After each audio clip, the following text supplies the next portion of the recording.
Hello, Year 10 and Year 11, and welcome to this webinar about Jekyll and Hyde. And in this webinar, we are looking at a specific assignment with a specific title. And we have three key learning aims. The first one is to think about the theme of duality. And we want to be able to comment about genre, structure, and language features, because this is a key aspect of the assessment criteria. And we want to look at how to embed and explain quotations. So the assignment is, starting with this extract, write about how Stevenson explores the idea of duality. Now, we will be looking at the extract, but first of all, let's talk about duality. What does duality mean? It just means two things.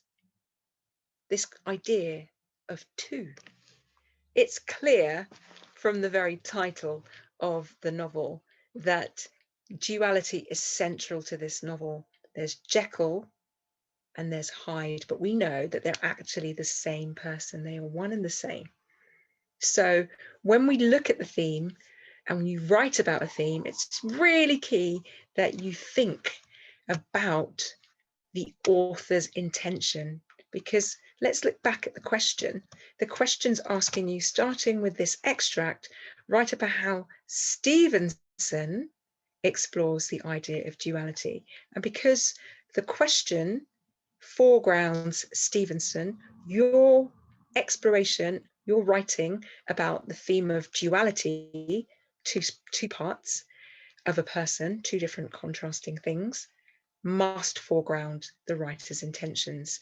Now, the writer's intention, why the writer is writing something, is really key in writing about a theme, but it's also key because it's about writing about the context, because a writer isn't writing in a vacuum, they're also always writing in a context. And when the text was written is going to shape why the writer is exploring those ideas. So for Stevenson, he uses the novella to explore Victorian concerns, things and ideas and issues and events that were happening in Victorian society. I would suggest there are about 4 or 5 key issues that he uses this idea of duality to explore. First of all, I think that he presents beast-like instincts, the fact that despite being civilized, we react, we're spontaneous, we're beast-like, we don't think.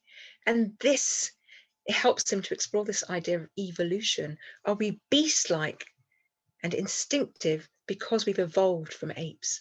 And also it helps him to explore this idea of scientific experimentation. Are we beast-like and instinctive because of chemicals and science and medication and drugs that are used that create and change a person's character? He also observes the nature of addiction. So we talked about experimentation, scientific experimentation, and drugs, and kind of the substances that are taken by Jekyll to become Hyde. But also you can see that throughout the novel he becomes more and more dependent, and this takes him over. So Stevenson uses this idea of duality to really observe the nature of addiction and how damaging it is. He also uses the novel to display the darker side of humanity and how the evil heart is concealed with a respectable face. The Victorian society were obsessed with reputation. Instead of being honest about the dark side of themselves, they would rather paint and whitewash it over. He also portrays criminal madness. In Victorian society, there were all sorts of criminals that were doing all sorts of mad and insane and heinous acts. And he looks at this kind of idea of criminals and criminal madness. And he also examines at that time psychoanalytical theories. One of the main mind scientists, psychologist was Sigmund Freud, and he looks at the kind of human identity divided into 3 parts: the id, which is your kind of conscious self, the part of you that makes decisions consciously; the ego, which is your violent, selfish self; and then the super ego, which is that right side of you, the conscience, the moral, spiritual, holy, sane, self-controlled sense. And he looks at the battle between the id, having to maybe being dominated by the ego or the superego. And he also seems to warn readers about pride, thinking that you can do whatever you want without consequence, and secrecy. So when you're writing about duality, you have to consider the author's intentions. Why did Stevenson write about duality? Well, I would suggest it's because he wanted to explore all of these issues about evolution and scientific experimentation, addiction and reputation and criminal madness, and these psychoanalytical theories and the dangers of pride and secrecy. Right, now let's look at the assessment criteria. You can't really play a game and hope to win it without knowing the rules. So you can't really enter an assessment or an exam without understanding the assessment objectives. Now, there are 4 assessment objectives for Jekyll and Hyde. The first one looks at how well do you understand the text? How well can you look at it and examine it, have a critical understanding? So think about what's going on and explain it from your own perspective rather than just random, irrelevant emotions. How well can you use quotations to explain and illustrate and support your own interpretations? That's the first assessment objective, AO1. The other one is about analysing using subject terminology to analyse language, form and structure. So how can you, do you understand the language? Do you understand the genre or the form? Do you understand the structure? Can you use relevant subject terminology to explain this? And then the third one is looking at the text within the context. And that way of remembering is ABC, the author and the author's intention, the book and the wider book, and the social historical context. So if you can write about the author, and you can write about wider aspects of the book, and you can talk about the social historical context, then you're fulfilling the objective. That's the third one, the AO3. Final objective, you can get 4 extra marks by using good vocabulary, by varying your sentence structures, making sure they're clear, and having good spelling and punctuation. You can get 4 extra marks. Right, I'd like you to have a look at this example. I'm going to read the response and then you're going to pause the video to explain where can you see evidence of any of the assessment objectives? Where can you see that there's a critical response with relevant ideas about the text, that this candidate understands what's going on in the text and uses quotations? Where can you see that the writer is talking about, the candidate is talking about language and genre and structure using subject terminology? Where can you see the writer is talking about the author's intentions or the other parts of the book or the social historical context? And where can you see that the candidate is using good vocabulary, accurate spelling, good punctuation, and clear sentences? So this is the response. Stevenson suggests that Jekyll is troubled and melancholy in chapter 7. The simile, like some disconsolate prisoner, along with a hyperbolic description of Jekyll taking the air with an infinite sadness of mien, presents him as a victim, vulnerable and doomed, as capital punishment was still in operation in this era. The reader begins to feel sympathy for Jekyll and his mysterious isolation, reinforced when he refuses to go for a walk, refuses any company, he remains shut and alone indoors. Jekyll's misery is further explored through the repetition of very low, and through this, the adverb very, we can understand that in both a physical and psychological, as an ill man, and a moral sense, he is a murderer. Jekyll's look on his face suggests some malevolence in his character, abject terror and despair. This is underscored by the horror in both Utterson and Enfield's eyes, much like the crowd's disgusted reaction to Hyde's assaulting the girl in chapter 1, and suggests that Jekyll's nature has developed a sinister quality. Okay, pause this webinar and see if you can see evidence for the 4 assessment objectives: critical interpretation, the use of quotations, use of subject terminology, linking ideas with the context, and then good punctuation, spelling, grammar, vocabulary. Okay, I hope you were able to see that the parts in blue, especially the bits underlined in blue, are about interpretation. This suggests, this presents, this reinforces, this suggests. This is kind of critical interpretation. And you can see the parts in red were all the quotations used. You can hopefully also see the parts in pink with subject terminology, and then you can see the bits in green or where vocabulary and punctuation was used for effect. Okay, now let's talk about genre, language, and structure before we look at some key quotations to do with duality.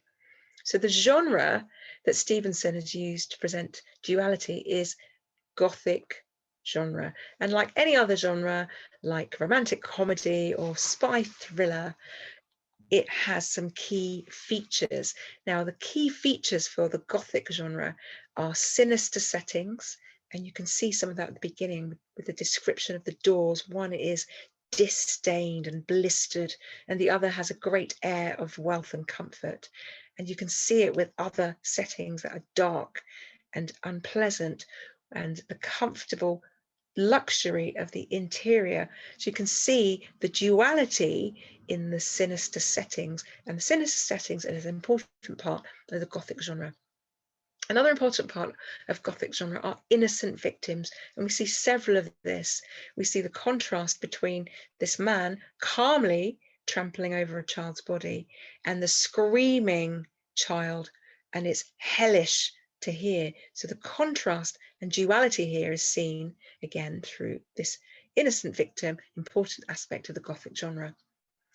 And in the Gothic genre, we have violent victims. And at the end, he doesn't only maim or injure a child, he murders a gentleman, an MP, in cold blood, and he becomes hunted and houseless because he's a violent villain. Now, this villain and the use of the Gothic genre, you have to remember, is allegorical or emblematic. That means it's a symbol, a wider symbol.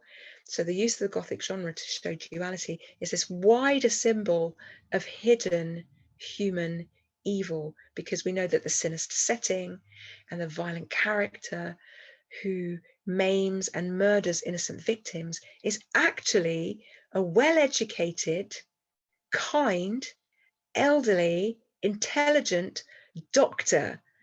So the duality is really highlighted with the Gothic genre. Let's think a little bit about structure and the structural devices that Stevenson uses to present duality in this novel. Well, it's really important to understand that duality is underscored by the shifting perspectives. We have multiple narrators within this narrative. Enfield gives the narration, and then it's given over to the maid who tells us as an eyewitness what she saw on the night that Sir Danvers Carew was murdered. And then we have the letters that also give multiple narratives and multiple perspectives. And then we also have the central consciousness, the third person limited perspective of Gabriel Utterson, through which we see the eyes of all the events. So these letters, again, gives us the duality. We've got contrasting letters, this epistolary narrative at the end of the text. In chapter 9, we have Lanyon's version of what happened, and in chapter 10, we have Jekyll's version. So the duality is here shown very much through the use of the structural devices. When we look at the whole shape of the novel, from exposition in chapter 1 to 3, the story within the story, and this systematic investigation of Utterson, through to the rising action when we have the murder and the lies and the dark alley and the wealthy homes, through to the climax where we have Jekyll, prisoner in his own home and body, and the prisoner in the cabinet, and we have the last night and they knock down the cabinet with the axe, right through to the denouement when we find out all of the clues have been pointing to this horrific revelation that the vicious, detestable murderer, Hyde, is actually the noble and well-respected Dr. Jekyll. We can see how duality is used the whole way through the novel. Let's look at language now. Which language features in particular present the idea of duality? Well, first of all, biblical allusions, so references, subtle references to the Bible, really point out the differences between Jekyll and Hyde, and how Jekyll changes, and how his life begins well and ends badly, and how he really receives his judgment. So the biblical allusion about the Babylonian finger of the war shows how, like the wealthy king Nebuchadnezzar in the Bible, who had everything, Jekyll's life takes on a reversal.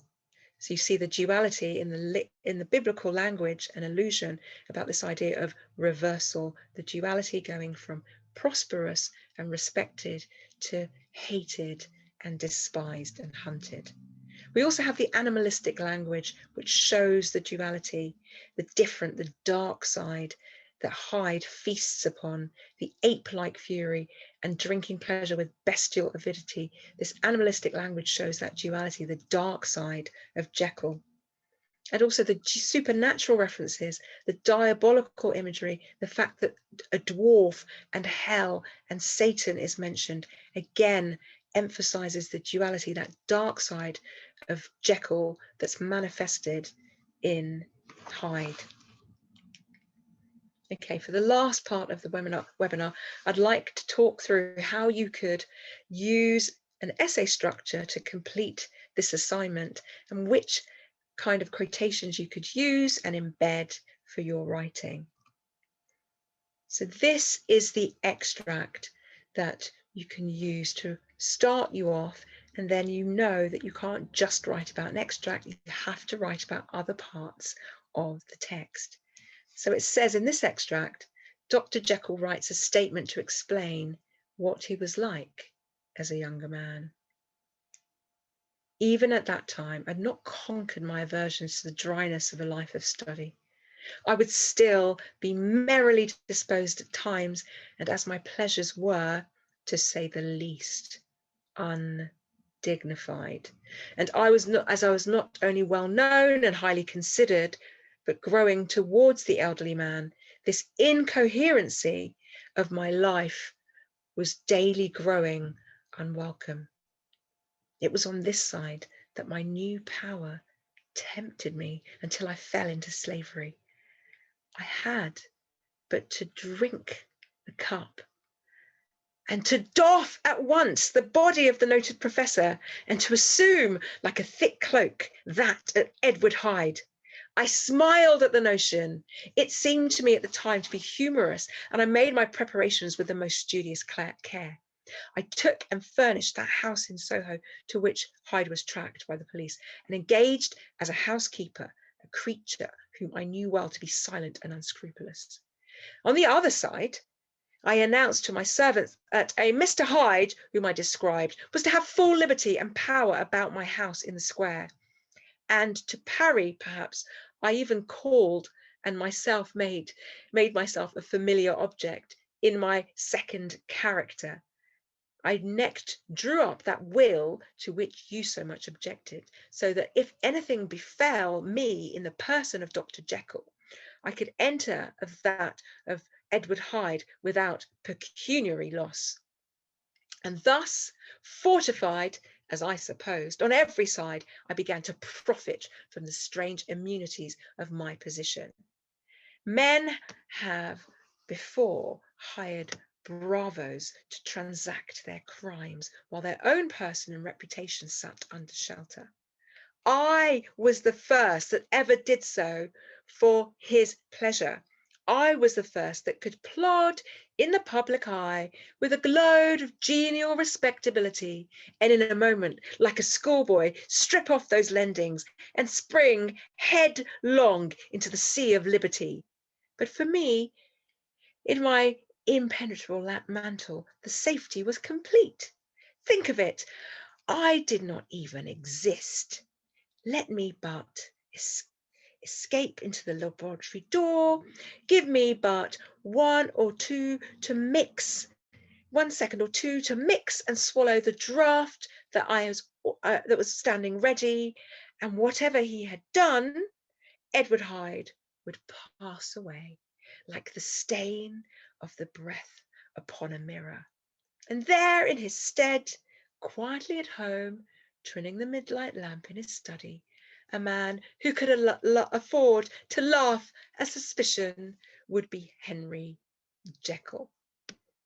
So you can see in this extract, there are so many quotations that really show that he is two people. He's taking off, throwing off his old body and putting on a new one, stripping off like a schoolboy and diving into a sea, smudging off like a stain of mirror his past crime.